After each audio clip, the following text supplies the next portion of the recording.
Bonjour et bienvenue dans notre webinaire consacré au traitement progressif de la dette technique.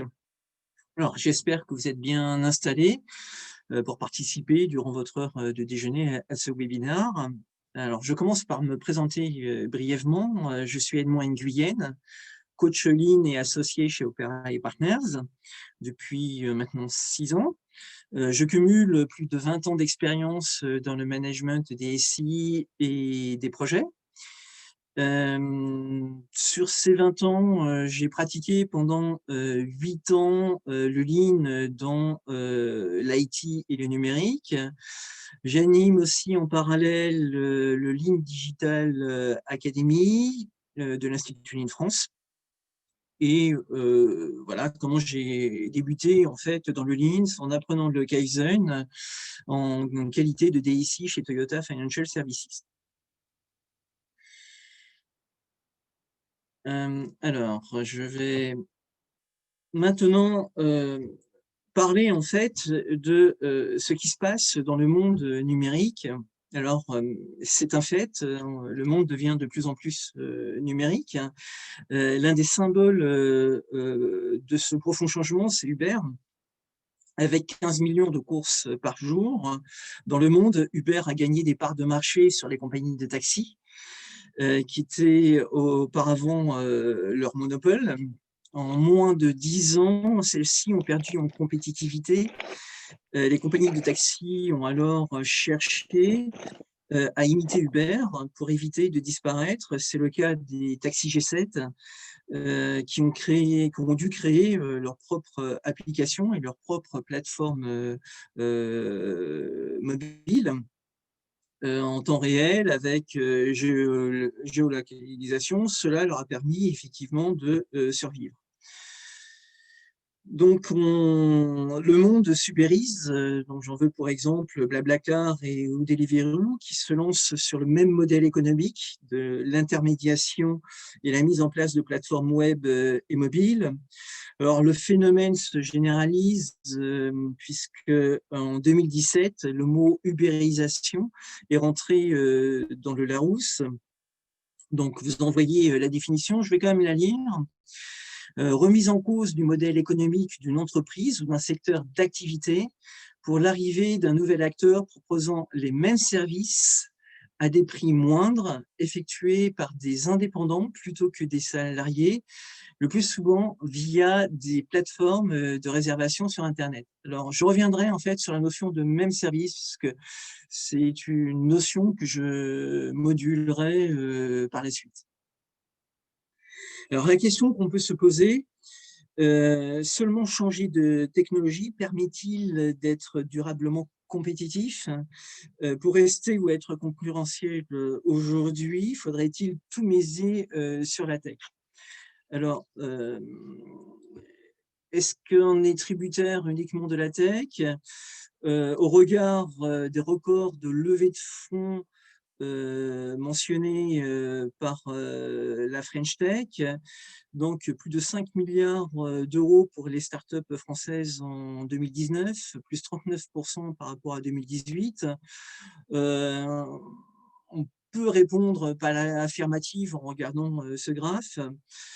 Alors, comme s'il suffisait de rajouter tech au suffixe d'une jeune pousse pour séduire les investisseurs, j'aurais encore pour preuve les nouveaux vocables entrés dans le langage courant ou dans le Larousse en 2019 avec un suffixe tech comme fintech, insurtech, donc tout ce qui concerne les solutions technologiques pour le monde financier. On voit sur ce graphe que justement, parmi ces fintech, les PayTech, InsurTech et Alternative Funding représentent près de 50% des investissements dans les fintech françaises en 2019. Alors, OK, les investisseurs mis sur la tech et ce nouveau modèle économique, mais une plateforme, un bon algorithme et de la data suffisent-ils à disrupter le client? Uber ne s'est pas seulement construit en fait sur de la tech, mais aussi sur la mise en place d'une nouvelle économie en imaginant d'abord un service irréprochable. Alors, bien sûr, heu, ces services ne sont pas proposés en fait, uniquement, par Uber, sont proposés aussi par les VTC. Par exemple, quand vous montez dans un Uber, vous avez le droit à des friandises plus une bouteille d'eau et après votre course, vous notez en fait, le chauffeur. De la même façon, le chauffeur, vous note. Donc bien plus qu'une application, Uber met en œuvre, le principe fondamental du Lean, qui est de mettre, le client au centre de toutes les attentions. Si la tech constitue l'un des moyens d'être compétitif, la satisfaction complète du client, prônée par, le Lean reste l'objectif, explicite, de ces nouvelles entreprises. Alors, malgré tout, les techs et leurs plateformes deviennent une source d'inspiration pour les DSI au patrimoine IT vieillissant. J'en discutais avec, l'un d'entre vous, avant de démarrer, ce webinaire. Mais on n'a pas eu la chance, de construire, sa solution IT en cloud coding, et cela est compliqué de faire rapidement du mimétisme, de ces licornes. Donc partir d'un héritage mainframe avec des millions de lignes de code, de programmes, COBOL, écrites dans les années 90, passer au temps réel, au machine learning avec une base NoSQL relève, quelquefois du casse-tête. Hem, Selon, l'étude de McKinsey, la dette technique représente 20 à 40 des assets, techniques, d'une DSI. C'est ce qu'on voit, en rose, sur, le premier graphe et évidemment, l'utilisateur se plaint car le legacy réduit d'autant plus la valeur, attendue et perçue par l'utilisateur.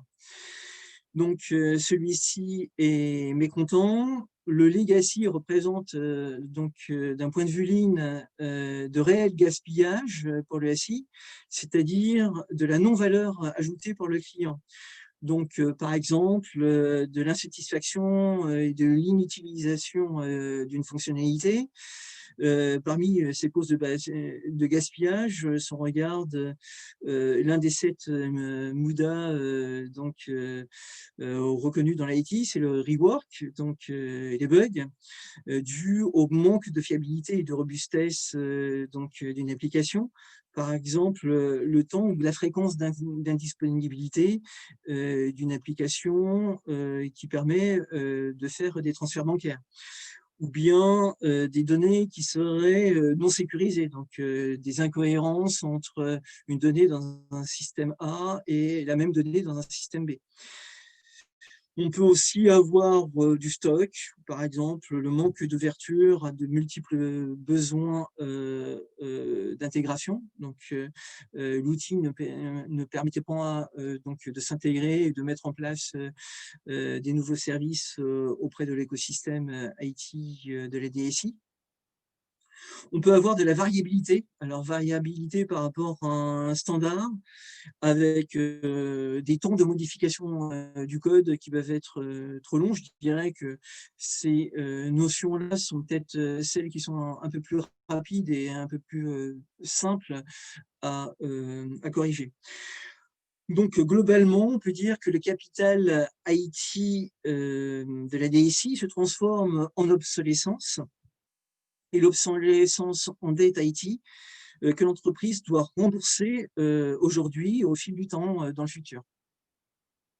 Donc cela a un impact en fait, sur le projet, c'est ce qu'on voit sur les lignes, horizontales. Donc en vert, on a, les temps, prédictifs et planifiés, de chacun de ces projets. Mais on voit que cette dette, hypothèque la réalisation rapide, des projets futurs et génère un autre gaspillage qui est la surcharge, de travail supplémentaire pour mettre en place ce nouveau projet sur une dette technique préexistante. Donc le legacy impacte globalement le time to market des projets. Donc c'était comme si en fait on avait une taxe supplémentaire sur le coût d'un projet. Donc plusieurs options se présentent alors vis-à-vis du DSI. La première option, c'est que le DSI, comme on l'a vu dans certaines entreprises, se concentre pendant 8 ans pour faire disparaître son legacy en mettant en place un tout nouvel ERP, ou alors continue à satisfaire les utilisateurs avec ses projets, mais dans un environnement de legacy en étant toujours en retard. Donc les DSI sont sous tension. La dégradation de la qualité en fait des nouveaux produits livrés augmente la dette de la DSI et donc réduit par là même la valeur ajoutée du patrimoine IT de la DSI. Donc, 10 à 75% des dépenses imputées au nouveau projet proviennent effectivement des impacts de cette dette IT.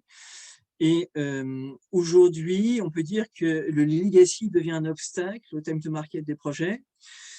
L'évolution par petits pas du patrimoine IT devient un vrai projet avec des risques sur le time to market.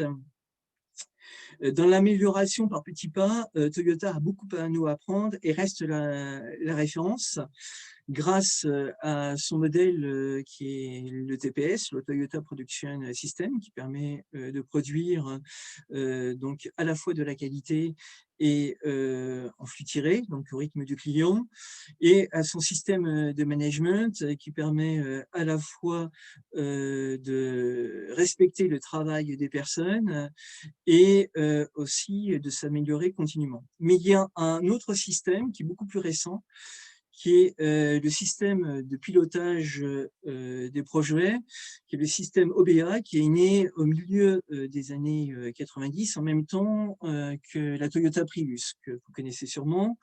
Donc, ce modèle de pilotage en fait, c'est un peu moins connu et grâce à ce mode de pilotage, Toyota a pu produire une voiture familiale qui consomme 1,5 moins que la meilleure des petites voitures du milieu des années 90 en 18 mois, alors que la norme du milieu automobile était de produire des voitures en 3 ans, toujours à la même époque. Donc, ce qui est aussi intéressant, c'est que vous voyez que c'est pas une voiture électrique, c'est pas une voiture à hydrogène, c'est une voiture à moteur hybride, donc qui fait l'alliage entre le legacy et l'amélioration, donc la petite nouveauté. Donc, le moteur à essence, évidemment, qui fait partie du legacy, parce que les constructeurs automobiles de l'époque ne produisaient que des voitures à essence. Et un moteur, plus un moteur électrique rechargeable, donc avec un système de freinage. Donc, l'idée, c'est que le legacy qui correspond en fait au moteur à essence n'a pas totalement disparu, mais on va progressivement par petits pas vers la disparition totale du moteur électrique. Donc, encore une fois, avec la mise en œuvre donc, de cette voiture, Takeshi Uchiyamada, qui était le chief engineer de l'OBA, qui veut dire grande salle en japonais, a créé au sein de Toyota ce nouveau système de pilotage de projet que nous allons voir maintenant. Alors, comment réduire par petits pas le legacy grâce à l'OBA? La première chose pour pouvoir réussir une OBA, c'est d'avoir un chief engineer. Si je fais le pendant avec l'IT, Le Chief Engineer correspondrait en fait à avoir en une seule personne ce qu'on appelle un Product Owner, un Scrum Master et un Tech Lead. Donc, ce qui ne veut pas dire que la personne est forcément le meilleur sur chacun de ces aspects, mais a au moins une connaissance généraliste sur la partie produit, la partie client et la partie technique. Ensuite, il monte une équipe que l'on appelle la Core Team. Cette Core Team est constituée en fait de différents experts dans différentes disciplines. Et cette Core Team collabore de façon transverse, puisque chacun est expert dans son domaine, à travers l'OBA, donc, qui est un management visuel, ce qui lui permet effectivement de mesurer l'état d'avancement du produit. Alors, l'OBA, comme je l'ai dit, c'est un management visuel qui est représenté dans cette grande salle par 7 panneaux. Alors, vous les avez derrière moi et vous les avez aussi représentés sur la slide. Donc, le premier panneau, c'est celui de la vision. Donc, comment s'aligner en fait sur la stratégie de l'entreprise, comment le produit qu'on va mettre en place va être cohérent avec ce que souhaite réussir l'entreprise. Donc, cela est important parce que ça va donner du sens à la fois à la core team et à la fois à l'entreprise sur la mise en place de ce nouveau projet. Ensuite, comme je l'ai dit tout à l'heure, le lean est centré sur le client et pour ça, on va effectuer ce qu'on appelle des voix du client. Donc, on va écouter le client et on va mettre en œuvre les attentes du client.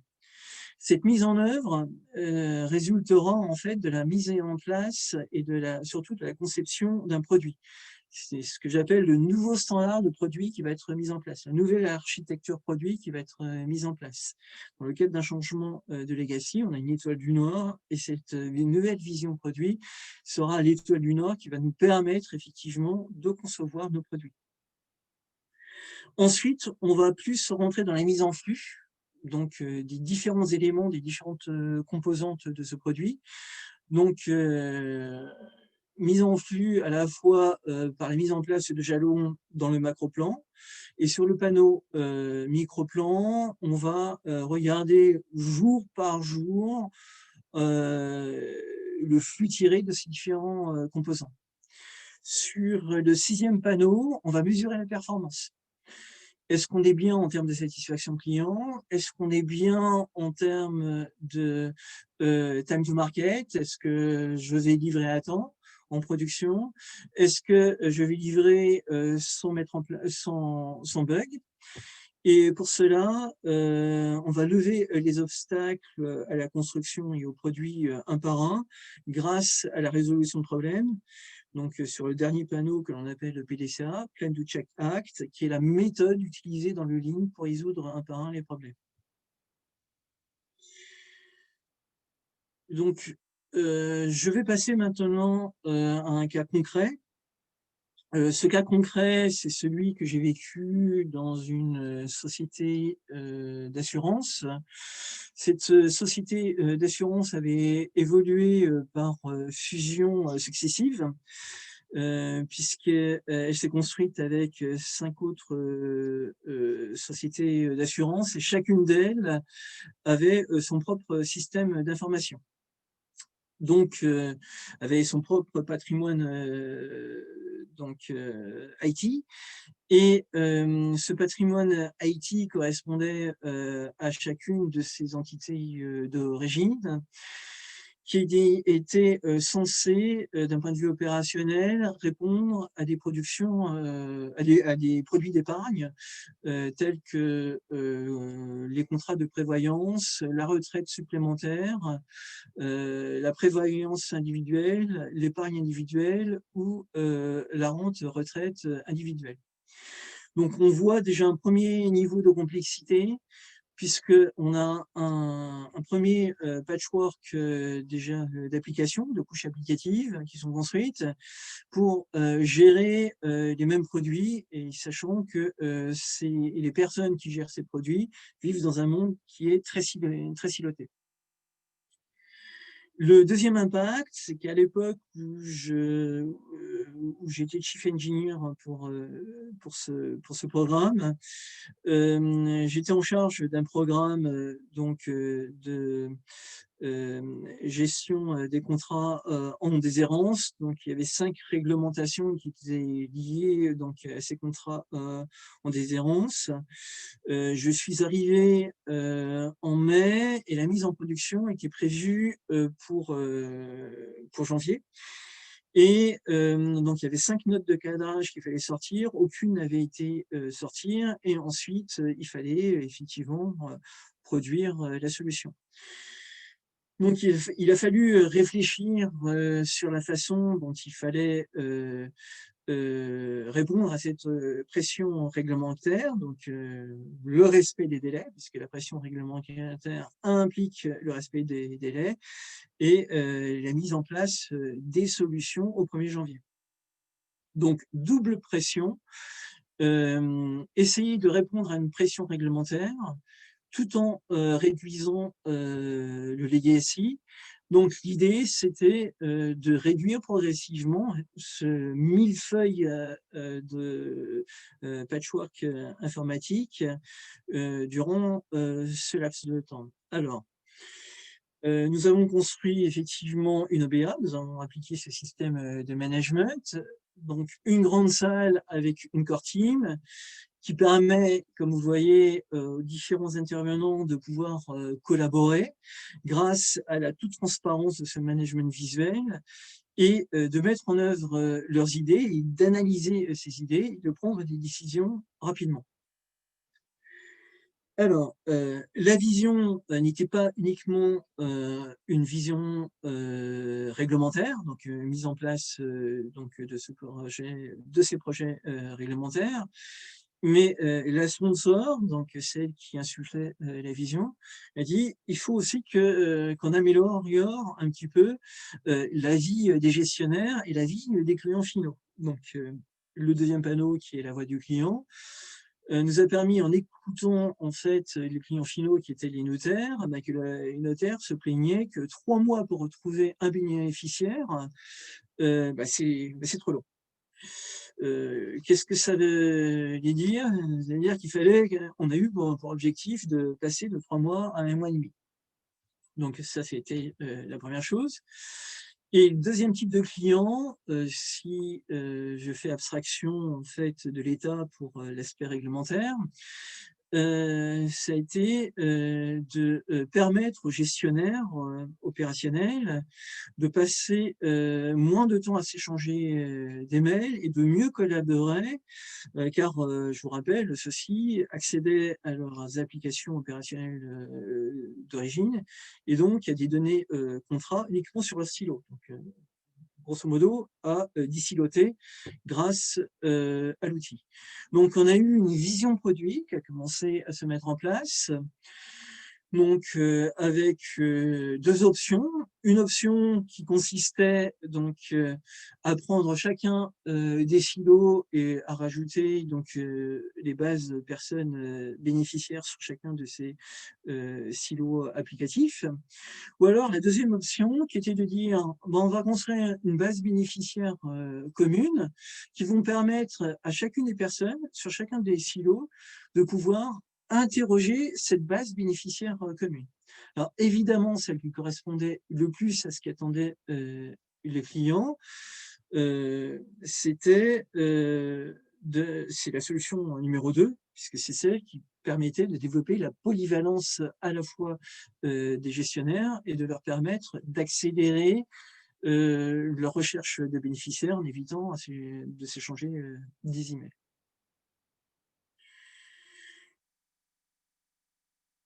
Donc, si je continue dans ce cas, ensuite, on est rentré en fait sur le panneau produit. Et sur le panneau produit, il a fallu avoir une réflexion purement technique.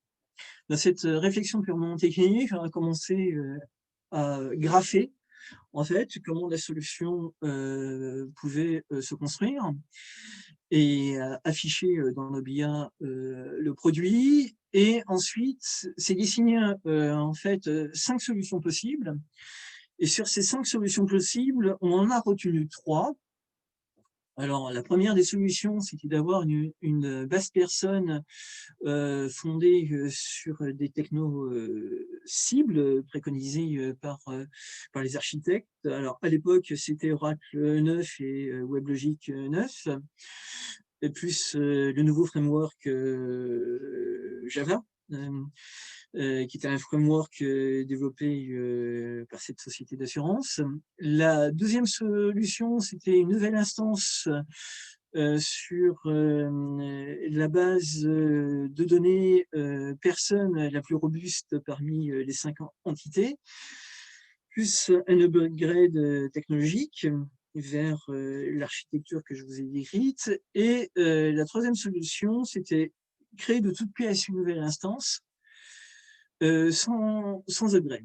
Alors, la troisième solution a été éliminée parce que malheureusement, il existait zéro documentation, ou peu de documentation sur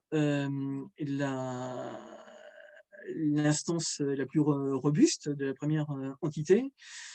Et la deuxième solution qui a été choisie était celle qui nous permettait à la fois de tenir les délais en time to market d'un point de vue réglementaire, et aussi de pouvoir livrer la qualité attendue en fait pour l'ensemble des 5 silos, puisque cette solution était la plus robuste et avait été éprouvée depuis plus d'une quinzaine d'années. Donc, la MVP a été dessinée, a été mise en œuvre dans les temps attendus, puisque au moment de la mise en production, donc au 1er janvier, eh bien, on a respecté les délais puisqu'il n'y a eu aucun retard, et à la surprise générale de la sponsor et des utilisateurs, parce que c'est la première fois qu'ils avaient une mise en production sans bug. Quand je dis sans bug, c'est à la fois sans bug bloquant, mais aussi sans bug tout court. Donc, c'était assez intéressant déjà d'avoir ça comme retour. On n'a que même eu des bugs, mais pas tout de suite. C'était au bout d'un mois. On a eu en fait des premiers retours qui n'étaient pas tout à fait des bugs, qui étaient des demandes d'évolution, donc des changements qui ont été mis en œuvre dans les autres étapes de la solution. Le dernier point, en fait, qui était assez concluant, c'est qu'on a atteint l'objectif des notaires, qui était lorsque le bénéficiaire existait dans nos bases, on mettait moins d'un mois et demi pour pouvoir leur donner les coordonnées de ces bénéficiaires. Donc, c'était plutôt satisfaisant pour les clients. Donc, on avait des gestionnaires et des clients finaux qui étaient contents. Alors, ce que la Core Team a appris, c'est que d'une part, la Core Team avait des fausses croyances. C'est que la dette technique est avant tout une question d'obsolescence technique, donc un sujet purement de technicien IT. Donc, et le deuxième point, pardon, c'était qu'on peut supprimer totalement les dettes techniques. On ne peut pas supprimer totalement les dettes techniques. Il y aura toujours des reliquats des dettes techniques. Le monde évoluant et les technologies évoluant, il y aura toujours un petit cran de retard par rapport à l'étoile du Nord ou à ce que souhaite atteindre une DSI. Mais en revanche, on peut prioriser et on peut mettre l'accent sur les points de dette technique qui sont, les plus irritants pour les utilisateurs et pour les clients finaux, et deux, les points de dette technique qui nous empêchent en fait de mettre en œuvre des solutions rapidement. Ce qu'on a encore appris, c'est qu'on apprend beaucoup en fait des clients, ce qui n'est pas forcément le cas des techniciens dans une grande DSI. C'est qu'il vaut mieux lever aussi les problèmes un par un qu'essayer de faire durer un gros problème pendant des mois et avoir la solution pratiquement 6 mois plus tard. que l'OBA a cette force, c'est d'aligner et de faire collaborer tout le monde, car elle factualise les réflexions par la mesure, qu'elle accélère les décisions par le concurrent engineering, par exemple, et qu'elle met en œuvre très rapidement les actions de réduction de legacy, et que l'OBA construit une connaissance dynamique, je dirais quasiment temps réel, qui est toujours transparente en fait pour l'ensemble des membres de la core team voilà, en présence. Alors, en arrivant au terme de cette présentation, déjà, je vous remercie d'avoir sacrifié votre heure de déjeuner pour m'écouter. Je remercie aussi Florence Préau, qui est notre responsable communication chez Opera et Partners, qui m'a beaucoup aidé dans la préparation de ce webinaire. Et j'en profite aussi pour annoncer notre masterclass que j'animerai le 24 novembre, dont l'intitulé est « Réduire par petits pas son legacy avec l'OBA ». Et je vous laisse mes coordonnées. Maintenant, je vais vous laisser la parole pour un premier échange de questions-réponses.